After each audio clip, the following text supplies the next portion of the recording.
Economics का ही एक part है। कल हम लोगों ने पार्ट किया था बार्टर सिस्टम ऑफ एक्सचेंज। हमने बोला था कि बार्टर सिस्टम में गुड्स को गुड्स के बदले एक्सचेंज किया जाता था, जिसके कारण मनी का एवोल्यूशन हुआ। तो उसके लिए सबसे पहले इसीलिए हम मनी, जो कि एक यूनिट ऑफ एक्सचेंज है, उसको हम क्या करते हैं, फॉर्म्स पढ़ने वाले हैं। उसकी फॉर्म्स कौन सी है, 2 डिफरेंट बेसिस पे बताया गया हमें। First one is fight money and fiduciary money. इसका मीनिंग अब हम क्लियर करेंगे क्या है।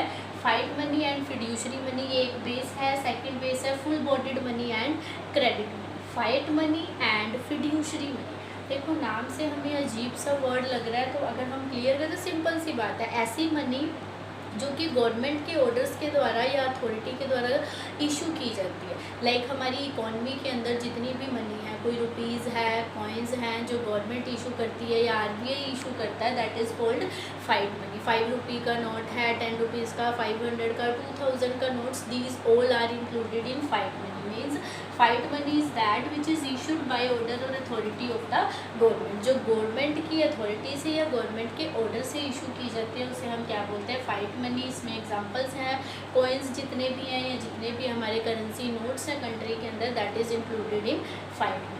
इसी का सेकंड पार्ट है फिड्यूशरी मनी। देखो अब फिड्यूशरी मनी ये गवर्नमेंट की लीगल अथॉरिटी से इशू नहीं की जाती है, बट ये as a medium of exchange count होती है just because of trust between payer and payee. Payer और पे के बीच में एक विश्वास होने की वजह से ये as a medium of exchange act करती है। तो इसका एग्जांपल हम ले सकते हैं लाइक चेक्स। हम क्या कर रहे हैं, एक पर्सन को मैंने पेमेंट करनी है, तो मेरे को बैंक ने जो चेकबुक इशू की हुई है, अभी वो ब्लैंक पेपर है एक, जब तक मैं उसे फिल नहीं करती और साइन नहीं करती किसी दूसरे पर्सन को इशू करने से पहले, तो मैं उसके ऊपर उसे फिल करके, सपोज़ मैंने 50,000 की पेमेंट करनी है, उस पर अपने साइन कर देती हूँ, जिस पर्सन को देना उसका नाम मेंशन कर देती हूँ, तो वो क्या बन जाता है, उस पर्सन को दे दिया मैंने चेक, तो उसे मेरे पे ट्रस्ट था कि हाँ इस पर्सन ने पेमेंट दी है, तो वो मेरे बैंक एक्सेप्ट कर लेगा पेमेंट, इट मीन्स उसके बैंक में पैसा है। तो वो एक ट्रस्ट के कारण as a medium of exchange act कर रहा है, वो क्या चीज़ है, चेक। तो जितनी भी ऐसी पेमेंट की मोड्स हैं that will be included in the fiduciary money. वो किसके अंदर इंक्लूड होगी, फिड्यूशरी मनी के अंदर काउंट होती है। तो which is not issued by the order और authority of the government, which is accepted as a medium of exchange, जो as a medium of exchange act करिए, किसकी वजह से, बिकॉज ऑफ ट्रस्ट। यहाँ पे ट्रस्ट होना चाहिए किसके बीच में, पेयर और पे। देखो 2 वर्ड्स है, पेयर कौन है, जो पेमेंट कर रहा है, सपोज मैं ए हूँ, बी को पेमेंट कर रही हूँ, तो ए कौन है, पेयर है, पेमेंट करने वाला, और बी जिसको पेमेंट की जा रही है वो कौन है, पे। दोनों के ट्रस्ट के कारण जो money as a medium of exchange act करती है, that is called fiduciary. Yes, तो नेक्स्ट टाइप हम लोग कह रहे हैं full bodied money and credit money. ये हमें नाम से कुछ थोड़ा बहुत क्लियर होगा। फुल बॉडीड मनी मतलब जो मनी है, सपोज कॉइन्स हैं, 5 रुपये का कॉइन है, उसकी जो कॉमोडिटी वैल्यू है और जो उसकी मनी वैल्यू मतलब मैं उसे कितना सामान ले सकती हूँ, 5 रुपये का सामान ले सकती हूँ। कॉमोडिटी वैल्यू मतलब जिस चीज़ का वो बना हुआ है, सपोज किसी मेटल का या किसी भी चीज़ का, उसकी वैल्यू कितनी है। तो जब हम जिस मनी में कह रहे हैं कि उस पर्टिकुलर करेंसी की या उस पर्टिकुलर मनी की मनी वैल्यू मतलब उसकी एग्जैक्ट वैल्यू क्या है, मैं उसे कितने का सामान खरीद सकती हूँ। और कॉमोडिटी वैल्यू मतलब जो उसमें मटेरियल लगा हुआ है उसकी कितनी वैल्यू है। जब दोनों आपस में इक्वल हो जाते हैं जिस मनी के केस में, उस मनी को हम क्या बोलते हैं, full bodied money. Full bodied मतलब जितनी बॉडी की वैल्यू है उतनी ही मनी की वैल्यू है। बॉडी मीन्स जितनी कॉमोडिटी की वैल्यू है उतनी ही मनी की वैल्यू। जैसे ब्रिटिश टाइम में क्या हुआ करता था, ब्रिटिश टाइम में जो कॉइन्स होते थे सिल्वर के या किसी भी मेटल के थे, जितने की उसकी वैल्यू होती थी, कॉमोडिटी की वैल्यू, उतनी मनी वैल्यू होती थी। तो that was full bodied money. पर अब इस टाइम के अंदर जो हमारे पास कॉइन्स है that are not full bodied money, that is called credit money. Credit money के अंदर क्या होता है, मनी वैल्यू जो है वो कॉमोडिटी वैल्यू से ज़्यादा होती है। लेट्स फॉर एग्जांपल अगर हम 1 रुपये का कॉइन ले रहे हैं, 5 का, 10 का, या पेपर नोट्स ले रहे हैं, अगर हमने 500 का नोट लिया, 10 का भी नोट लिया, तो उसमें पेपर की जो वैल्यू है दैट इज़ वेरी लेस, बहुत कम है, नो वैल्यू ऑलमोस्ट। पर उसकी जो मनी वैल्यू है that is more than the commodity value. Commodity value से बहुत ज़्यादा है, मतलब एग्जैक्ट वो 10 रुपीज़ है, पर उसकी जो कॉमोडिटी वैल्यू है, जिस चीज़ का वो बना है, जिस पेपर का वो बना हुआ, उसकी वैल्यू बहुत कम है। तो उस मनी को हम क्या बोलते हैं, क्रेडिट मनी। तो जो हम लोग करेंसी यूज़ कर रहे हैं इस टाइम पे, that is called the credit money. Credit money, और दूसरे कंसेप्ट से अगर हम समझें तो जो करेंसी यूज़ की जा रही है फाइट मनी है, जो गवर्नमेंट की अथॉरिटी से इशू की जाती है, और जो चेक्स वगैरह यूज़ करते हैं that is called fiduciary money. और दूसरे सेकंड बेस पे फुल बॉडीड मनी और क्रेडिट मनी। फुल बॉडीड मतलब जब बॉडी वैल्यू और commodity value is equal to money value, that is called full bodied money. और जब कमोडिटी वैल्यू कम हो जाती है मनी वैल्यू से, तो उसको हम क्या बोलते हैं, credit money. These are the forms of the money. ये मनी की फॉर्म्स हैं जो हमें बेसिक नॉलेज होनी चाहिए। 1 मार्क्स के क्वेश्चन में आपको पूछा जा सकता है, तो आपको इस कंसेप्ट की नॉलेज रहनी चाहिए। Yes, now next concept is supply of money. Supply of money, हमें नेम को सुन के ऐसा लग रहा है दिस इज़ फ्लो कंसेप्ट। हमने एक वीडियो में डिस्कस किया था stock and flow concept. Stock क्या होता है, quantity measured at a point of time, और फ्लो क्या है, quantity measured for a period of time, एक पीरियड ऑफ टाइम पे। पर इट इज़ स्टॉक कंसेप्ट, ये एक स्टॉक कंसेप्ट है। क्यों?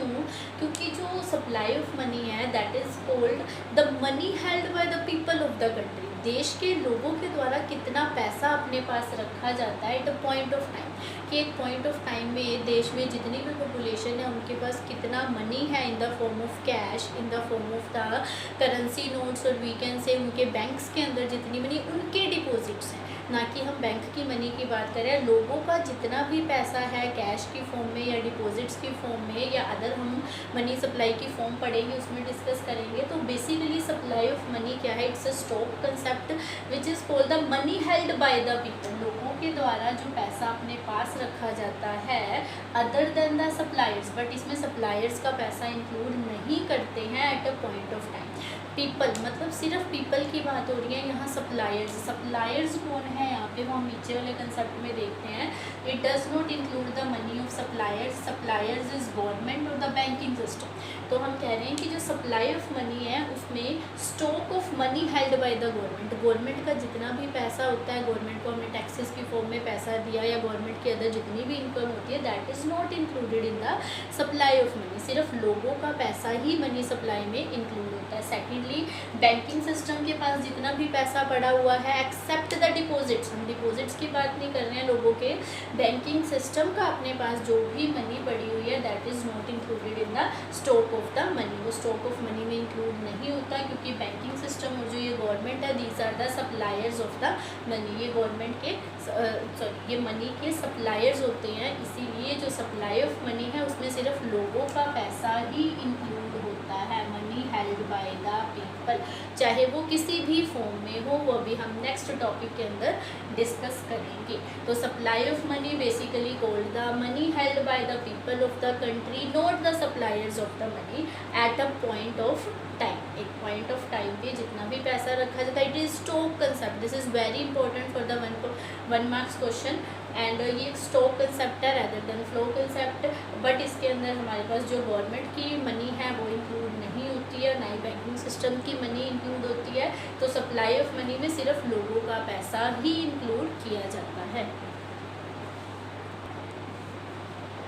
यस, तो हम सप्लाई ऑफ मनी पढ़ रहे थे। सप्लाई ऑफ मनी में क्या है, जो लोगों के द्वारा पैसा हेल्ड किया जा रहा है। हमने बोला इसमें गवर्नमेंट का पैसा और बैंकिंग सिस्टम का पैसा इंक्लूड नहीं होता है। तो यही कंसेप्ट हम मतलब लोगों की कौन कौन सी मनी सप्लाई के अंदर इंक्लूड होती है, सप्लाई ऑफ मनी या मनी सप्लाई एक ही बात है।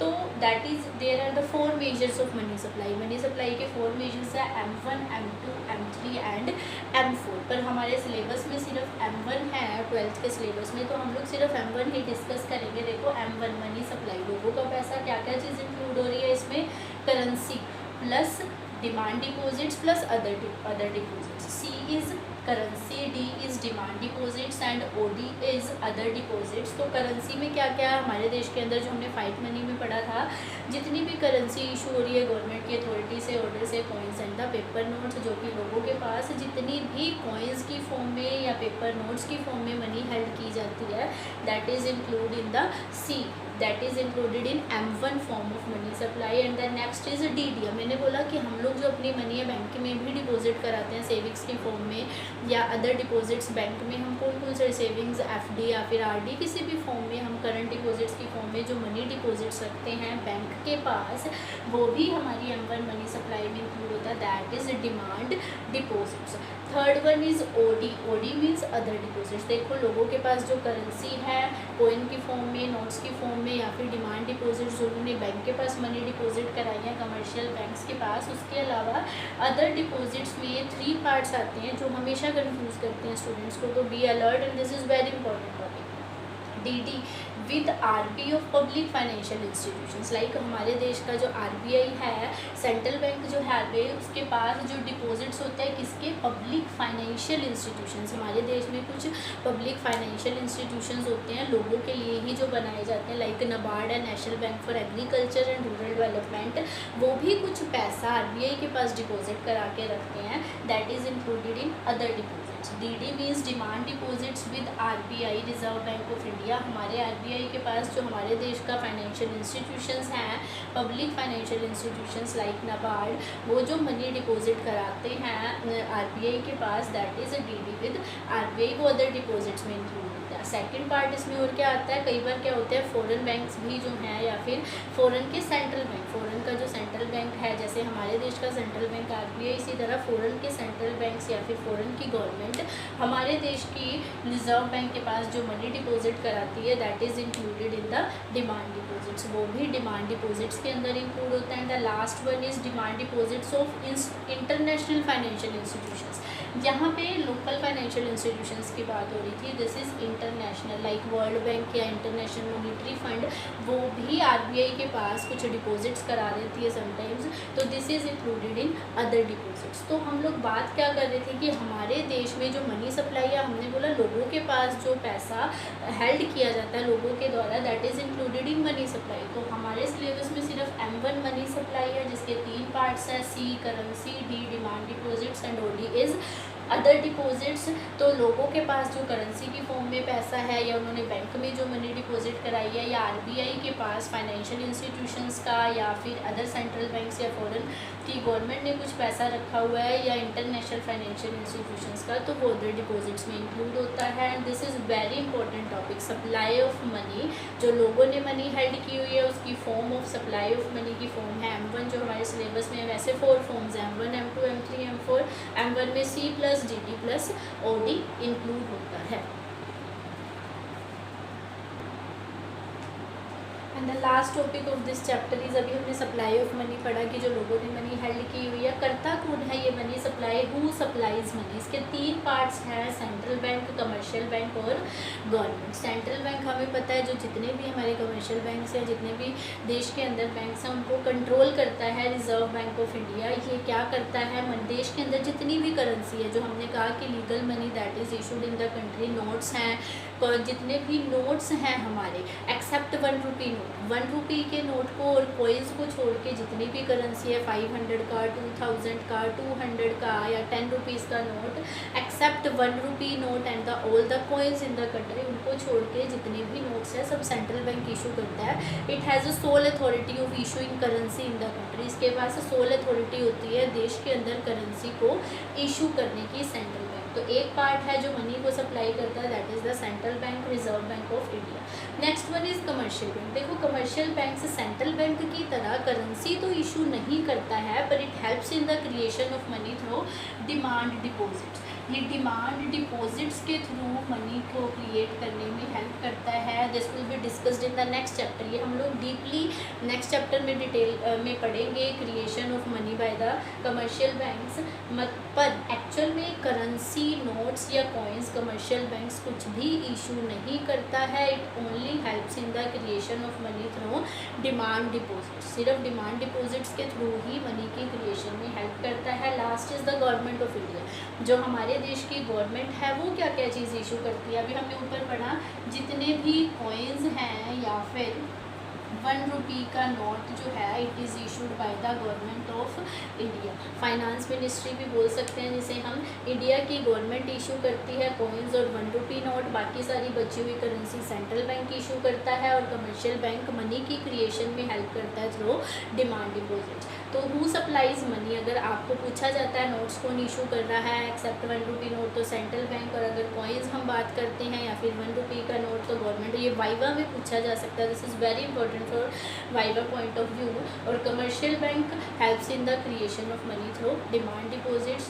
सो I think the chapter of money is completed for you all, and if anyone has any type of query can ask me in the comment section, and the next video will be uploaded tomorrow. Thank you so much.